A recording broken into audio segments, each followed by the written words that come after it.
Cricket খেলা নয়, তাদের উদ্দেশ্য যেন শুধুই ফিগার দেখানো। এই অভিযোগে দেশের শোবিজ অঙ্গনের তারকাদের ঘিরে বহুল আলোচিত ও চর্চিত সেলিব্রিটি ক্রিকেট চ্যাম্পিয়ন্স ট্রফি 2025 এখন বিতর্কের তুঙ্গে।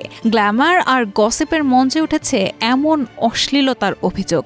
এমনকি এই হাই প্রোফাইল ক্রিকেট লিগের কয়েকজন মেন্টরের বিরুদ্ধে আইনি নোটিশও পাওয়া গেছে, যা ঘিরে শুরু হয়েছে নানান কানাঘুষা ও আলোচনা।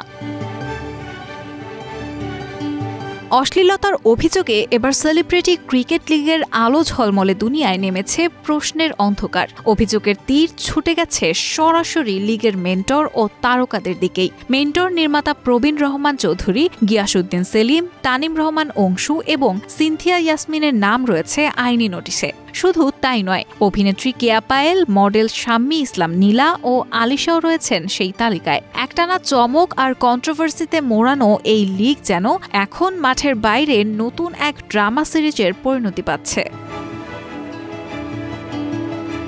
বাংলাদেশ সুপ্রিম কোর্টের আইনজীবী মোহাম্মদ জাকির হোসেনের পাঠানো লিগ্যাল নোটিসে বলা হয়েছে, বাংলাদেশের মানুষ ক্রিকেট প্রেমী, ক্রিকেটের প্রতি আবেগপ্রবণ। তাই বাংলাদেশের ছোট শিশু থেকে শুরু করে বয়স্ক ব্যক্তিরাও ক্রিকেট খেলা পছন্দ করেন এবং ক্রিকেট নিয়ে নানা কৌতূহল থাকে তাদের। জাতীয় পর্যায়ে ক্রিকেট ম্যাচ থেকে শুরু করে ঘরোয়া লিগের সব ক্রিকেট খেলাই শিশু থেকে বয়স্ক সবাই পরিবারকে নিয়ে দেখেন এবং দেখার ইচ্ছা করে। তবে যদি হয় সেই ক্রিকেট ম্যাচ সেলিব্রিটি নিয়ে, তাহলে সাধারণ জনগণের মাঝে আরও কৌতূহল থাকে ক্রিকেট ম্যাচ দেখার, হোক সেটি সরাসরি বা অনলাইনে।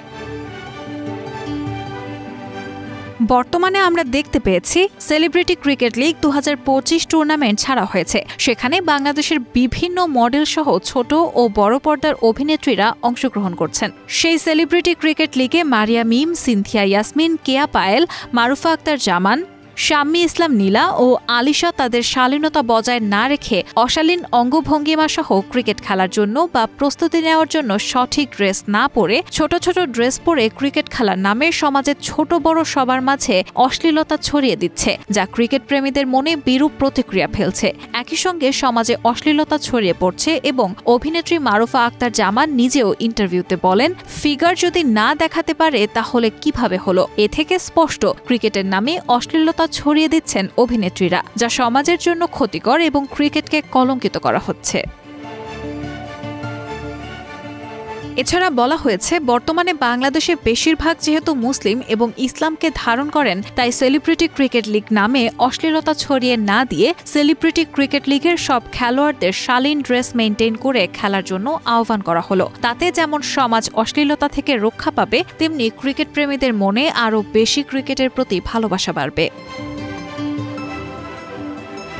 এছাড়া নির্মাতা প্রবীর রায় চৌধুরী, গিয়াসউদ্দিন সেলিম ও তানিম রহমান অংশু এই খেলার পরিচালনা করছেন। তাই তারা সুপরামর্শে অশ্লীল ড্রেস কোড পরা অভিনেত্রীদের শালীনতায় ফিরিয়ে আনবেন এবং ক্রিকেট খেলার নামে যে অশ্লীলতা ছড়িয়ে পড়ছে তা থেকে ক্রিকেটকে মুক্ত রাখবেন এবং অভিযুক্ত অভিনেত্রী ও মডেলদের ক্রিকেট খেলার নামে অশ্লীল ড্রেস কোড না পরে সুন্দর শালীন ড্রেস কোডের মাধ্যমে খেলায় অংশগ্রহণ ও প্রস্তুতি গ্রহণ করার জন্য আহ্বান করা হলো।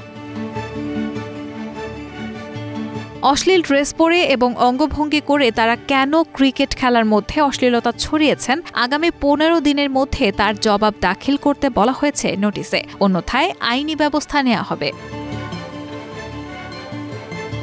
এর আগে গত 5 মে রাজধানীর বসুন্ধরা স্পোর্টস কমপ্লেক্সের ক্রিকেট স্টেডিয়ামে এই টুর্নামেন্টের আনুষ্ঠানিক উদ্বোধন করা হয়। আর টুর্নামেন্টের পর্দা নামে মঙ্গলবার এই আসরে জয়লাভ করেছে গিগাবাইট টাইটান্স।